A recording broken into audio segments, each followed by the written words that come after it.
came from very different backgrounds. Be classy, be genuine, be grateful. I wanted to help out and contribute and sort of give back to the people that had helped me. Man, welcome to the intro.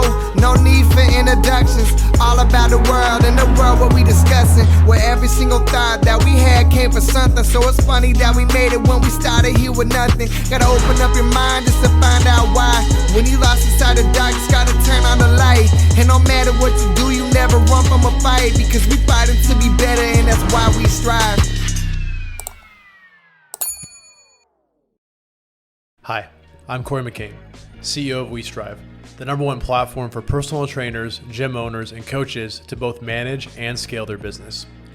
I'm your host for Why We Strive, where every Tuesday I sit down with some of the most incredible tech founders, investors, and creatives to find out how, when, where, and why they strive.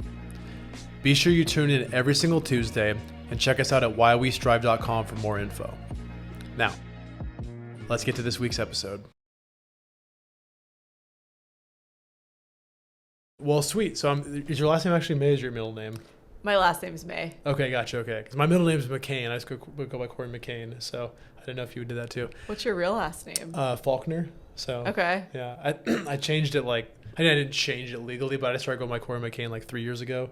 I feel like it flows better. I like it more. I don't know. Yeah. I mean, it works. Yeah, it works. It's your stage name. Exactly. My middle name is Merriweather. Damn. Okay. So you could call me Camille Merriweather. Camille Merriweather May. No, it's a lot. Camille Merriweather May. Yep. You sound like a fighter. That sounds like a full fighter name. That's crazy. Very cool. Well, you started off doing something. You started off with an awesome idea, and that turned into this college friend that you met, that you guys kind of created a company with, and then that turned into a very successful exit, which turned into you now being a CFO. So we're going to kind of cover that whole journey.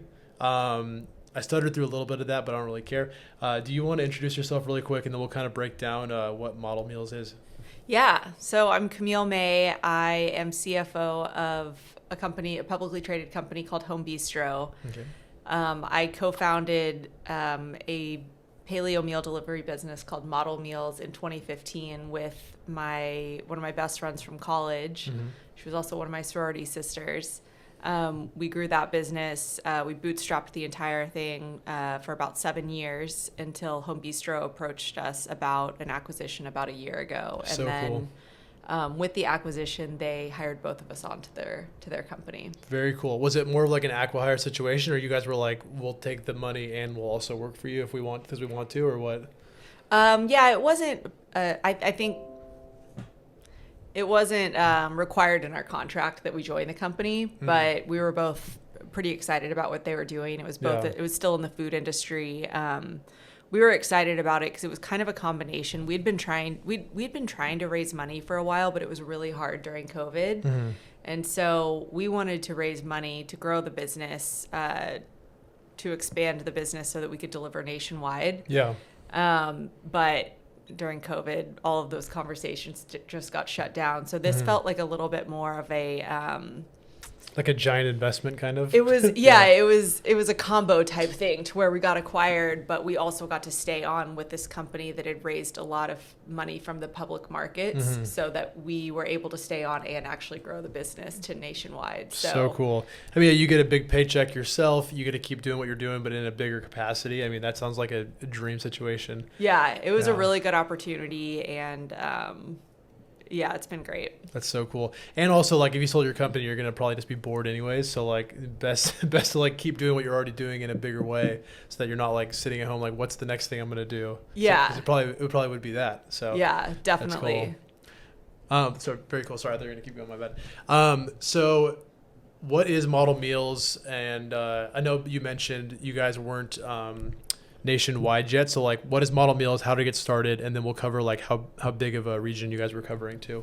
Yeah, definitely. So my my business partner, Danika Brysha, my co-founder of the company, she started the company initially just making, when she was living in New York, she needed to make some money on the side. She was plus size modeling. She started making paleo meals on the side and just delivering them all to clients by herself, very small scale. It's on a bike, or what was she like? I think she would take the subway. Oh, so she'd be like sitting there with like all She her would take meals? the subway to Trader Joe's and go back to her studio apartment with Wow. all of the bags of food, prepare all the food, and then deliver it to people. And she was like, I Wow. need to scale this. Yeah, exactly. Yeah. So she moved back home to California right around the time I was living in Austin, and I was dating a guy who lived in California. And so I went out to visit him, reconnected with Danika. She was talking about starting the business up more officially there. I was working in commercial real estate at the time and just very not passionate about what I was doing. I'd been doing it for about 5 years and was just kind of ready to move on to something new. I was always very into health and wellness and food industry. And so talking to her, I remember coming back to Austin, and I was in, weirdly enough, like Whole Foods during lunchtime during work one day. And I remember calling her and just being like, hey, do you need a business partner?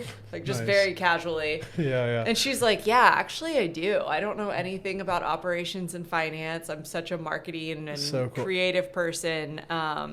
And, you know, I have another woman who's a chef that wants to join the founding team too. Very cool. Wait, So, and really quick, what's your background? Like, are you like really good at business? You have a finance background. Like, what makes you like the perfect person for that? so I went to business school in college and did finance as my area of emphasis. Gotcha, I've okay. always been a huge math nerd. I love There you go. spreadsheets and Same. Yeah. Not that yeah. far, but I do love spreadsheets. So Yeah, I can't say I really learned a lot of the What skills. you need to know. Yeah, I exactly, think that I learned kind of the basics, and then as we started the business and grew it, you kind of learn how to apply some of the concepts you learned to the business. But I wouldn't say I really learned anything in college that. Oh, same. Yeah. Yeah.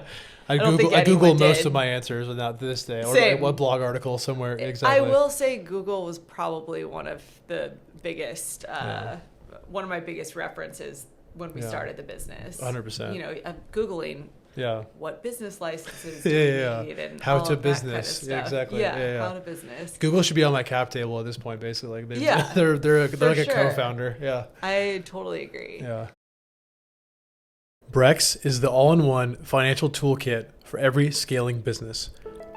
With products built for scrappy startups, expanding mid-market companies, and large international enterprises, Brex has a suite of financial products that caters to the uniqueness of your business. If you're a founder or overseeing spend in a large organization, Brex keeps your team spending within policy, on budget, and housed in a single dashboard, saving you time, money, and stress. With everything from free interest-yielding bank accounts and corporate cards to expense management and budgeting, and so much more. Brex is your go-to all-in-one financial platform for scaling your business. So anyways, I think probably 6 months later, I quit my job and moved out to California and moved into her parents' garage with her. We lived in the studio apartment in her Damn. parents' garage when we Nice. first started. Classic It startup was the story. classic startup environment. Nice. Like borrowed her dad's car to deliver meals, I think our first weekend. I love that. So that to exit is such a cool Yeah. hero origin story. Yeah. Yeah, and we just I think, you know, neither of us have cooking backgrounds, and that first weekend we were in the kitchen. Our chef business partner at the time was like telling us what to do and how to make the food. Very and cool. Go chop a million onions. And So it's the three of you like making these because like to scale it faster kind of a thing, or yeah, I Gotcha, think okay. I'm pretty sure we hired a prep cook like the next weekend Okay, because I think nice. we took what we made on our first week of deliveries and hired someone immediately. And So just cool. slowly grew the business from there. It was very much anytime we had enough money in the bank account to hire someone or take on some new technology for the business, we would just reinvest the profits that way. Very smart. Okay. Cool. I moved out of the garage, I think, after about 2 months. Nice. Yeah, there you go. Moved into my own place. Was the boyfriend still involved at this point, or? No, I think I broke up with the boyfriend pretty soon after being out there. When you left the garage, you're like, I'm too good for you now. Everyone thought I was moving out there for him. Oh, God. Yeah. I was like, no, you don't understand. I'm moving out there for this business. And no one believed me. Nice, and then, nice. I mean, we were so just day to day, just working all day, every day. That I mean, we didn't really have time for anything else. Exactly. Danika is, and she's an Instagram influencer. She was though, or she is now, like through this process? At that point, so she was a pretty well-known plus-size model. Okay, gotcha. And she also had a pretty decent Instagram following, just because she was very open about body positivity and just kind of speaking about that. So and is that like 2016? Okay, that's when I started my company too. We had a failed B2C. Hopefully we'll have an exit like you guys, but about 8 years also. So we're on the same timeline. So like I feel like 2015, 2016, that's pretty early to be like an influencer on Instagram. So that'll get you. Yeah, I feel like she was kind of one of the originals. Very cool. Okay, all right. Shout out her. Yeah. With that, she our company. Well, I was saying with that, we have so much footage. Of starting the company, which I think is so cool. I do too. I have like a terabyte. Yeah, because she was always in the kitchen filming and posting on her Instagram. So we have cool. We have. I mean, she made a whole movie about love that first week, and it's so fun to have all of that. We almost her talent manager at the time, I guess. Tried to do a reality show about our company. Very cool. And so they filmed a pilot, and it was so funny to see that whole process and how it works, and actually see them behind the scenes trying to cause drama and telling us to get in a fight with our cook and all of that. So that's actually interesting, is I've been recording this whole time thinking that I would want to have a reality show. However, the problem is what you just mentioned. I'm like, things go wrong, but I don't fight with people. I'm not like causing shit. Like, it's like you don't have enough drama for a reality show. It's cool to watch. Like, but I'm like, what are you gonna record me like an hour of a podcast and then put that in there? Then 10 hours of me emailing people. It's like, where's the tea? You know, like Okay, that's cool. That's cool. That's good to know that you guys went through that process. That's crazy.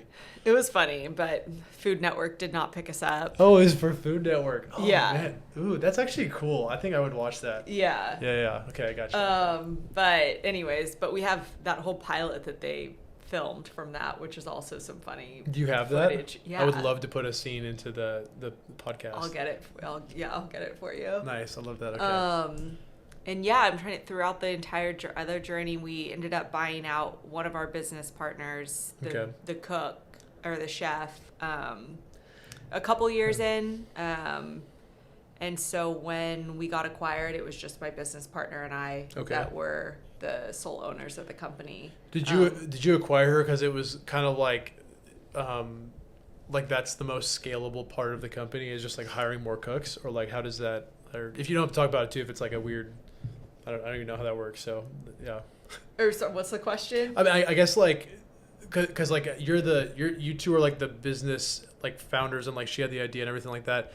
Whereas like a cook, it's like once you have the recipes, like that's like, do you necessarily need to give equity away from that? So I'm curious, or was there more like internal issues, or like what was the Yeah. So she was one of the part of the founding team, but we just kind of at one point didn't really align on our visions for the company in terms of where it was going. And so it was kind of a mutual agreement. Just to buy her out and go on our separate ways. Yeah. There you go. I know those can be tough. I mean, sometimes they're easy, sometimes they're tough. Like, I want to break down like the actual process though. So like, first of all, can you describe to everyone, because I also personally forgot, what is a paleo diet again?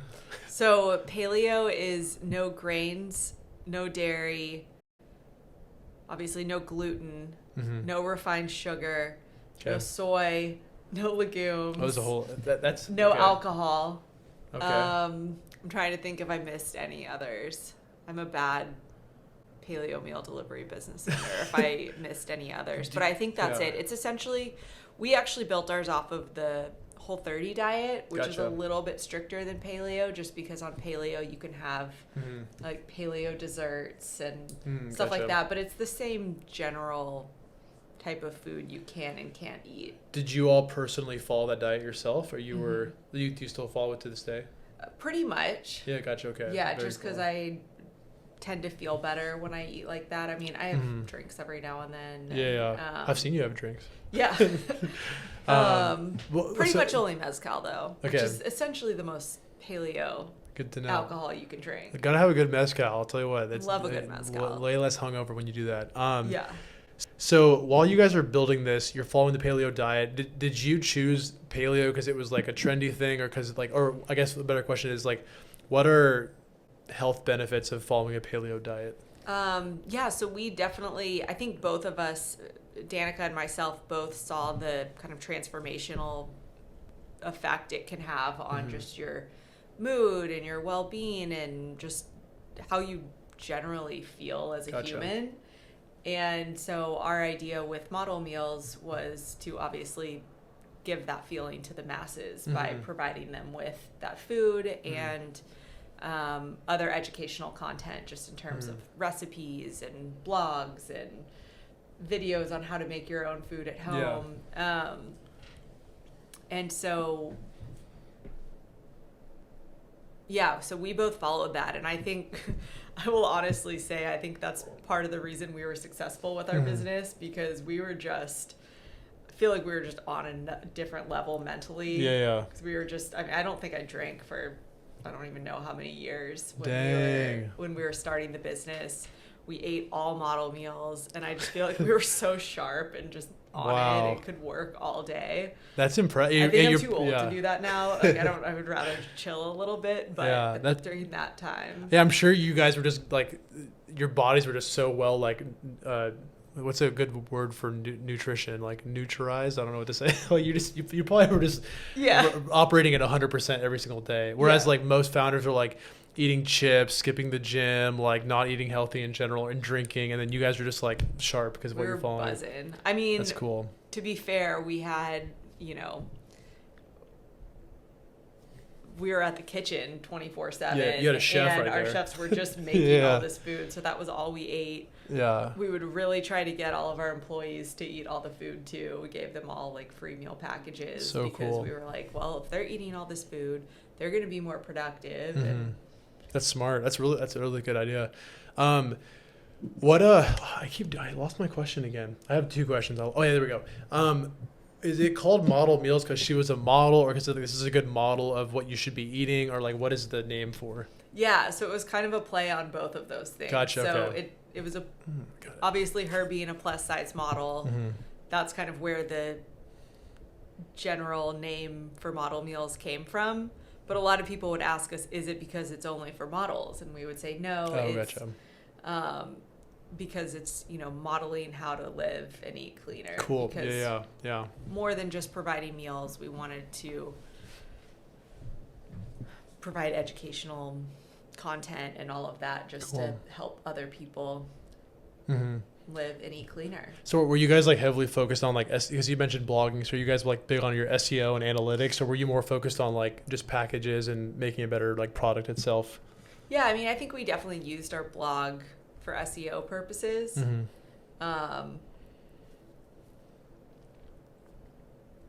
Okay. I'm not a marketing person. I don't know. Like, you're we used the blog good. For marketing purposes, or, you know, for SEO totally purposes, hit all the keywords in there, but it was obviously also to provide content for. Gotcha. Okay, gotcha. Yeah. And then when you guys start, so obviously you said you're in what city were you at actually? So we were based, our kitchen was in Santa Ana. I was living in like Newport Beach, Costa Mesa area. Oh, love that area. Yeah. And then we started out just delivering to Orange County. Okay. How are you getting to your members? Is it word of mouth, or are you guys like putting, you guys working with gyms with like flyers? Like what are you guys doing to go from like, she moves to California, she starts growing her business, and then you move out there, and all of a sudden you're like in all of Santa Ana, whatever you're doing? We tried like we literally tried every, we did like, you know, direct mailings. We did, it was a lot of word of mouth. I will say it was definitely a service where people would tell their friends about it. Yeah. We did really well with like new mom groups. Okay. Like on Facebook, or like we just hit up all the new mom groups. Yeah. And then different gyms and then obviously Danika having such a big Instagram following was really helpful to us too. I think I don't think nowadays you're really going to get as much free advertising, but I think that was really helpful for us in the beginning. And then digital advertising always performed really well for us. Very cool. And then are you guys, how are these deliveries being done? Because obviously day one is Subway delivery by her, through her. And then are there stages? Like is stage 2, like you have like 5 drivers in Santa Ana or whatever delivering them, and then it's a truck, or like what, like how did that progress as you guys scaled? Yeah, I would say stage 1 was the Subway. Stage 2 was me and Danika, and I think her brother, delivering them throughout Orange County. Love it. Stage 3, we just hired like a third-party logistics company. Cool. Or no, I'm sorry. We hired our own drivers and managed all of them. That's what I was going to say. I figured that would be part of it. Yeah. So we used some sort of software that allowed us to hire our own drivers, and then they would use the software that would, you know, text clients once their meals were delivered, and we could track all of them and all of that. And with that, we realized that we were essentially trying to run An a Uber logistics account? business. Exactly. Yeah, and then it was taking away from us running our essential business. So we hired a company from there. We went through a couple different ones, and just kind of as we realized we want to grow, you know, we want to deliver up to the Bay Area.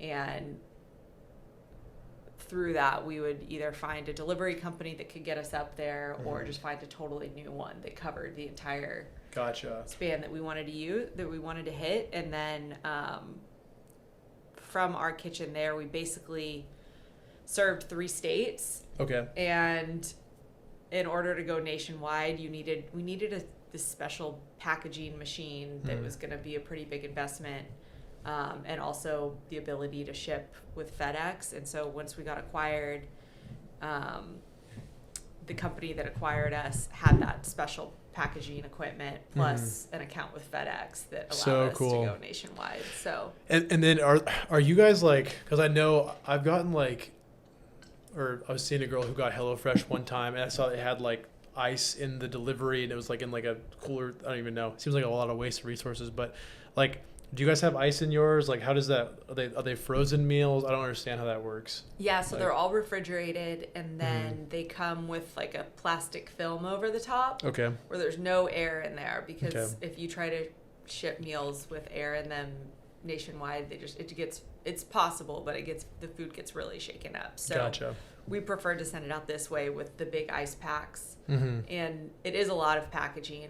Someone needs to come into the packaging industry and figure this out. But it is a lot of packaging, but you can order, 2 weeks of meals at a time. So cool. Yeah. And like when you guys first started, when you were in the car, were you just like, do you have like in the cooler, or like what how did that work? We did those cooler bags that, I'm trying to think. Just there's just kind of general cooler bags. Oh, it's like a big companies bag. Get logos, okay, gotcha. Have their logos on. I I think they actually sell them at the grocery store, and I think we just put the food in there with ice packs. It was probably not properly refrigerated throughout the time. Fair enough. Yeah. As we got bigger, we had to do a lot of testing in terms of, because obviously with the time that the delivery company picks up the meals versus when they're delivered, we had to make sure that they're at a proper temperature, because there's so much. You just have to be careful of all that kind of stuff. I've interviewed a few founders that are like in the CPG space, but like when you're in CPG, you have that physical product, you have like your internal employees, you have to have some sort of technology too, whether it's your website or like some sort of app. So like, was it difficult trying to scale when you feel like you have so many different elements of your business you have to like focus on? It was hard for sure. And to do it without any funding. Yeah, that's my next question. We had to, but I think it made us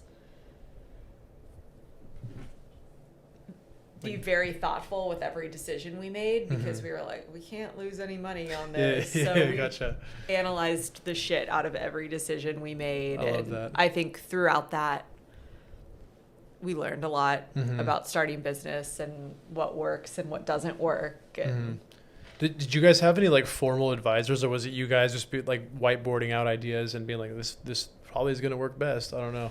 It was us whiteboarding and spreadsheeting a lot of ideas, and just kind of I don't know. I think it was really helpful that my co-founder, our brains worked very differently in terms of me being more finance numbers and she just being more visionary and marketing. Cool. And I think it allowed us, I mean, we disagreed on a lot of stuff, but I think both of us were really good about expressing why we had our certain opinions, and we would usually meet in the middle. And I think that's why we worked out so well. And then when you mentioned funding, like I know you guys were bootstrapped prior to the exit. So was that intentional? Was it just hard to raise funding? Did you not want to? What led to you guys never raising capital?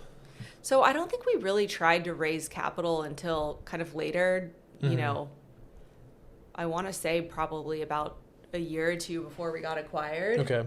Yeah. And I don't think we really ever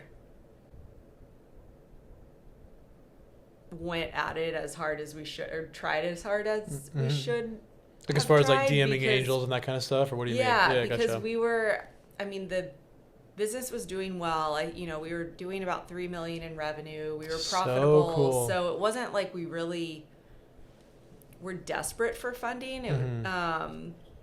And I think at that time, I think we both, my business partner and I had both gone off to kind of look at different ventures to start, like different businesses to start on the side. Because you're just like, was it kind of automated at that point? Yeah. Gotcha. Okay. And then I don't think we, like, when a lot of other company founders that I talk to talk about their fundraising process and just how, like, they're like full time. And I just don't think we really ever devoted full time to it. And then when this other company approached us, we were like, okay, let's meet with them. And honestly, at that point, we had tried to get investment throughout COVID, and I think it had gotten shut down a lot. And I think we both just had a good feeling about it. And we were like, this is kind of cool. It allows us to get investment, stay on, and grow the business, which is kind of exactly what we wanted to do. Yeah. So do you guys then? I mean, if this is confidential, you don't have to say it, but do you guys have equity in the company that acquired you then? Okay. Yeah, very we mostly cool. got stock in the acquisition. So cool. And then this company that acquired you, what do they do? Are they just like the same thing you were doing, but just for like more brands, or like what are they? Yeah. So they have there's the publicly traded entity, which is like the parent company of all the entities, and then underneath them they have two other companies. One is like it's kind of like a butcher box type situation, so like where you can opposite. order meat to your house, Gotcha, just like raw meat, Gotcha, like okay. parts of a cow. Okay. And then their other business is it's meal delivery, but their whole angle is that we partner with celebrity chefs. So we partnered with Kat Cora, Aisha Curry, Richard Blaze, just to name a few, and they create lines of meals for the company that we then deliver. Gotcha. Okay. And then then they acquired Model Meals, so that's another one of their entities. So, but you operating underneath them. So but you work for the parent company and you have equity in the parent company. Very cool. Okay. Does that mean, because I'm always confused on how these all work, so does that mean you only have equity in the parent company, and you have, which just encompasses Model Meals? You don't have actual equity in Model Meals anymore. Right. Yeah. Like, you do vicariously, but like not. Yeah, they own Model Meals 100% now, and then I have shares of stock in the parent company. Very cool. Okay. And what would you say is like the percentage of like cash you got versus like equity? Because I'm always curious. I feel like these are all different, and it's so hard for founders that are like listening to know, like, if they get offered to get acquired, like what happens at the other side. It's like, yeah, I guess it would have been I think only 3%, probably. I guess 3% would have been cash. Okay. And then doing the math in my head, and then the rest equity. Okay, gotcha. Okay, that's so interesting. Yeah, I mean, I've heard every assortment of different combinations of that. So basically you get cash, equity, and then you have like a salary that you negotiate on as well too. Right. Gotcha. Then what is that offboarding process like? Are you immediately just kind of like, all right, now I'm working for the parent company, like, or like, do you have to continue to run Model Meals, and to this day, are you still doing some stuff with Model Meals too? Yeah, so I would say my role didn't really change at all in terms of my day-to-day with model meals. I basically just added on more responsibilities. Gotcha, yeah, okay, gotcha. Because now I'm CFO for the parent company, along with being still CFO for model meals, still CFO for and then CFO for Home Bistro, the subsidiary. So I'm essentially just overseeing everything financial for all three of the entities, and they all play together because all of the financials for the company's annual audit are all consolidated, and everything's just kind of all as one. So cool. Okay, so you're kind of like doing like not necessarily copy paste, but it's a very similar task per company as a CFO, because it's their numbers. So yeah. And then when we got acquired, it was a whole project just to kind of overhaul all the company's accounting system so that we could look at all three entities on a consolidated basis. And I don't know, this is super boring. I'm curious. Yeah. I mean, that's the thing too, is or actually one question would be, when they acquired you, when you guys, we don't have to say any numbers, but when they're negotiating what they're going to buy you out for, are they looking at your ARR? Are they looking at your subscription numbers? What are they looking at to figure out what price they're going to buy you for? I would say, I think with any company, there's kind of an industry multiple revenue you can look at to assume what you're going to get acquired for. And I think most CPG trades around 3 to 5. Okay, interesting. But I think the meal delivery industry, just given its super small margins, is probably going to be typically going to be a little bit less than if you sell granola bars. Gotcha. So I think we traded at a one-time revenue multiple. Okay, and then are you negotiating on that at all, or is what they're we're going to give you half of your annual, and you're that's bullshit, let's make it 1.5 and you meet in the middle? Or is it kind of they just did one of those and you just signed it? We negotiated a little bit. Gotcha. Yeah. Okay, do you have because I mean, at that point, did you have a lot of wiggle room? Because you said, you're making $3 million a year, so it's it's not like you have to have money. Or were you guys more just excited for the opportunity and ready to go on to the next venture kind of a thing?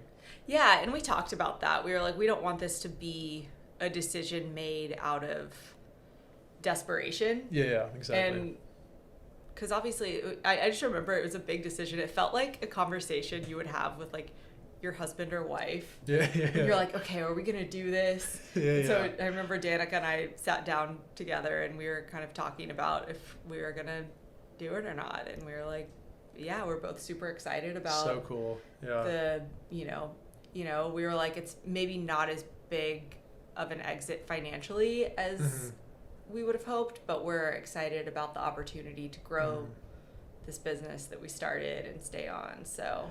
Well, yeah, because I mean, I can't imagine what it would be if she was no, we're not going to do this, and then you wanted to, and that could definitely tear you guys apart. So speaking of what you just said, what was the initial? Because obviously you can do way bigger things with these 3 companies underneath you now, but what was the initial dream when you guys first were building this? You're I want everyone in the world to have these paleo delivered, or did you just want to conquer California, or what was the original goal for you? Yeah, I mean, we definitely wanted to be nationwide. That was our goal, and we definitely wanted to deliver nationwide. We would love to be in retail locations, so you can go to Whole Foods and just pick up our meals. And that was kind of our goal with it. I mean, we would have loved to be international at some point. Yeah. But I think those were just kind of dreams that dreams that we had. So yeah, but I think we wanted to be nationwide. That was kind of our next step that we wanted for the business. Kind of these guys are definitely doing that for you. So I mean, are you kind of, when you're I mean, I guess as a CFO, you're more focused on the numbers, but are you kind of all right, we're focusing on these 3 companies, but that's my baby? Or what's your because you have 3 underneath you, so do you kind of still have to focus on model meals a little bit more, or do you have to try and focus up on the whole company itself? No, I don't give any companies preferential treatment. Okay, gotcha. I mean, I'm not saying you're fudging the numbers, but I mean like time that you're putting, like, I don't know, because I guess no, never. Yeah, gotcha. Okay, because it's Danika, right? Your business partner. So is she doing like the entire CMO or whatever role she's doing? I'm assuming it's in marketing or something like that. Yeah, she is CMO. Oh, she's CMO. Oh, perfect. Is she doing like all three companies' marketing campaigns, or like she just kind of like overseeing what their marketing managers are doing, or what is her role like now? Yeah, so I'd say both of ours, it's kind of similar. Like I have accounting managers underneath me at each entity that I oversee, and then for her, she oversees marketing for all the entities, and then has marketing managers underneath her. So cool. Look at you guys. That's so cool. Yeah. I love that. Wait, so where do you see like Model Mills going now? Because I mean, you like, again, so you're not fudging any numbers, or you're not being biased towards one company, but like, obviously that's your baby, so that'd be cool if that one just kept getting bigger and bigger. Yeah. So are there people there that like you trust that are going to like keep scaling it and scaling it, or is it more like you're nationwide, you guys are hanging out, having a good time? Like what's the like the vibe of the company moving forward, I guess? I think it's just, I don't know. I mean, I think it's just growing our client base nationwide. It's like we can deliver nationwide, which was only recent. I think we just started doing that.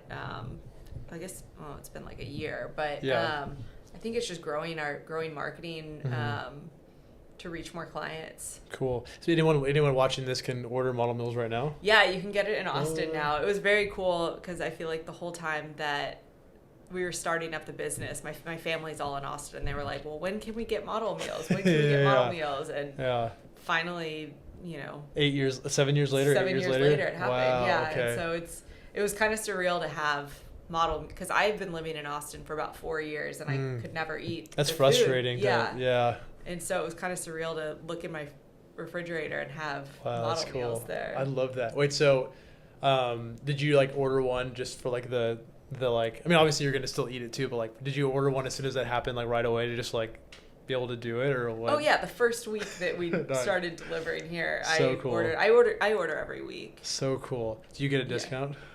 Yeah, it's part of my comp package. Oh, seriously? Yeah. Is it like free, or like what are they like? Yeah, I get life? it for free. What? Yeah. That's a good. I mean that's like a 2x salary right there. I know. Just getting free meals for life. Wow. Is it for life, or how does that work? Yeah, through my employment contract. Oh my god. As long as I'm employed with the company. I would never quit that job. Yeah. It's gonna keep the Model Meals forever. Yeah. Okay, so you started off as you go to business school. You're like, let's do this startup like we all do. We're like, yeah, we're going to do this. We're going to make billions of dollars. And then obviously you take years to like scale this, and you learn throughout it. But now you're like the CFO of a publicly traded company. So like what are some like, I guess, key things that I don't even know how to ask this, but like how has your role changed from when you first started to like now, I guess? I mean, so in much. every way. Yeah. I mean, I feel like when I first started, it was just it was so hands-on.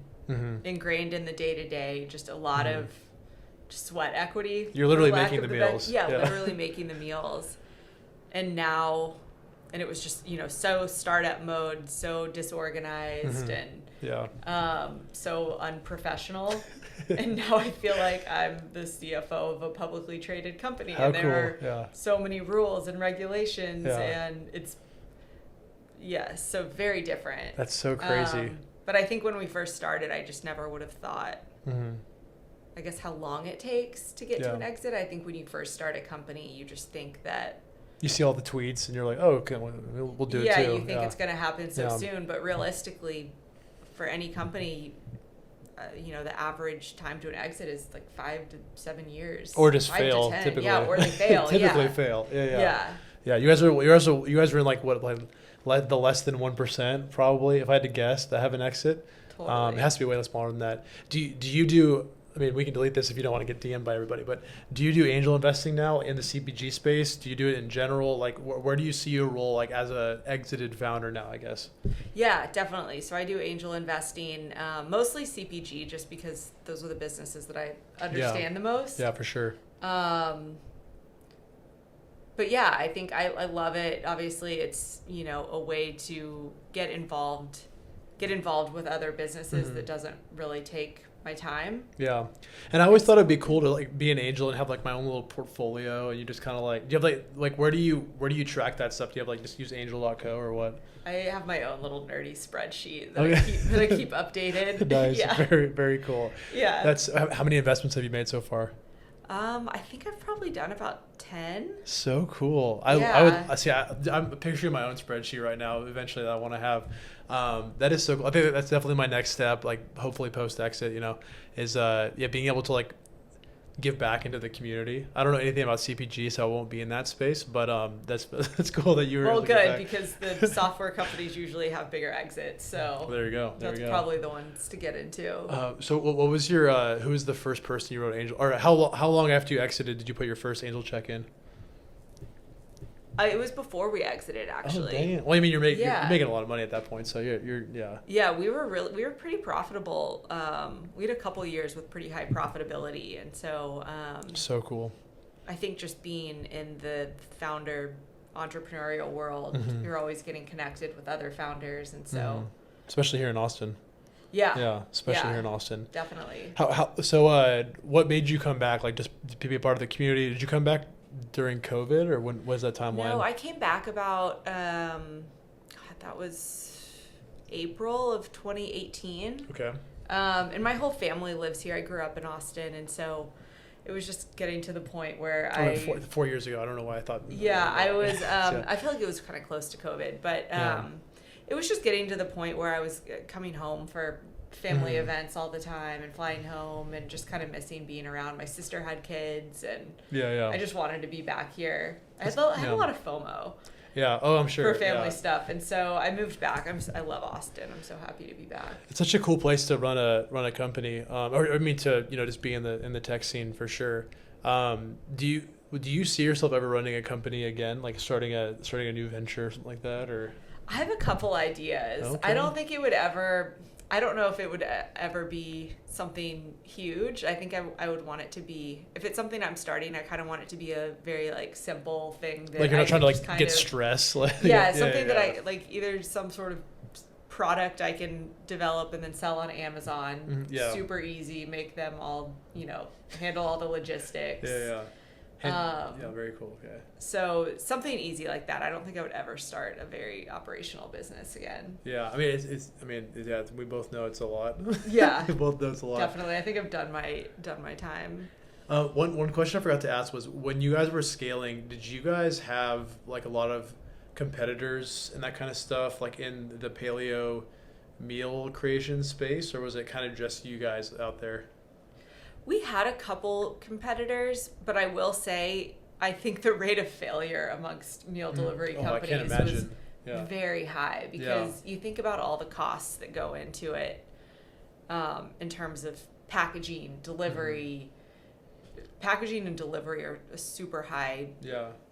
Refrigeration space. They dig into the profit margin. So that's why you hear about so many of those companies just raising tons of money and just blowing all through it. And so I think the rate of failure is very high. So we had some competitors, but I think a lot of them failed. And then there's a lot of kind of like mergers and acquisitions happening within the industry. So if you guys, because would you guys have utilized cloud kitchens if they had been like a big thing when you guys were building, you think?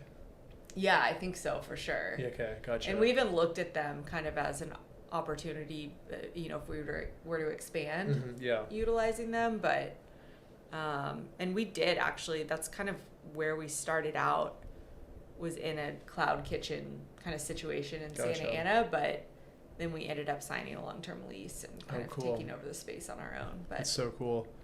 Well, I mean, I could ask questions for a long time, but I mean, honestly, at the end of the day, like, I think what you guys have done is so cool, and I love that you guys exited, and I think it's so badass that you now are like a CFO of like a public company through that process. Like, I feel like typically people get, acqui-hired, and then all of a sudden they're just like an employee, and then they're just like out. So it's cool that you're like lead. Oh, actually, how big is what is the company that acquired you? Home Bistro. Home Bistro. I knew it was Home something. How big is that company that you're CFO of? I would say across all the entities, it's, there are probably about 40 employees. Very cool. Okay.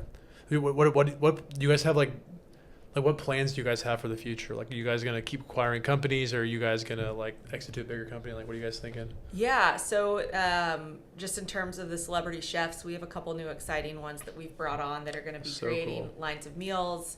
And then, the company just would love to make some more acquisitions in the meal delivery space. Very cool. And are you personally, well, I mean, I don't know if the CFO does this, but are you personally working with these celebrities at all? Like, are you like on the phone with them like, hey, don't forget to file your taxes? Or no, not in terms of that, but I've been down to, our facility is in Miami, and so I've gone down for some of the photo shoots we've done with them. So cool. What a fun experience. I love when celebrities are getting more and more involved in the startup world now. Yeah. I think it has its pros and cons, but I mean, the pros are good. So, yeah. Yeah, and I think it's cool because a lot of these, it's kind of just providing a platform for them to have their own meal delivery business. Exactly. That's really cool. It's like kind of white labeled meal delivery. Yeah. That's cool. I like that. And then you can go on and say, I want meals from Aisha Curry, and I want meals from Kat Cora, and Camille then they'll May, all be delivered to your house. Yeah. Hey, why don't you have your own meal on there? I don't know. We'll get there. Maybe after this podcast, you'll blow up so much that like. Yeah, totally. Celebrity status. Yeah. So cool. Do you have anything you want to leave anyone with? People, they can follow you on somewhere. They can, they can pitch you. Maybe not that, but like, what do you want to close the podcast with? I mean, my Instagram. I barely even post on Instagram. And I was gonna say, I don't know. Yeah. We can totally just delete that. We don't have to have anything. Maybe. Yeah. Yeah. Just check out Model Meals, guys. Yeah, check out Model Meals. Order some meals. Order some home bistro meals. They're all great. We have a great kitchen team. The food's really good. There we go. The more you buy, the more CFO work she has. So like, Yes, definitely. The more numbers I get to crunch. There we go. Well, it was a pleasure to have you. Yeah, thanks, Corey. Bam, loved it. Sweet. I wanted to thank you for watching this entire episode of Why We Strive. Be sure you head to whywestrive.com and subscribe so every Tuesday you can see incredible interviews with some of the best tech founders, investors, and creatives in the industry. Have an amazing day, and don't forget to keep striving.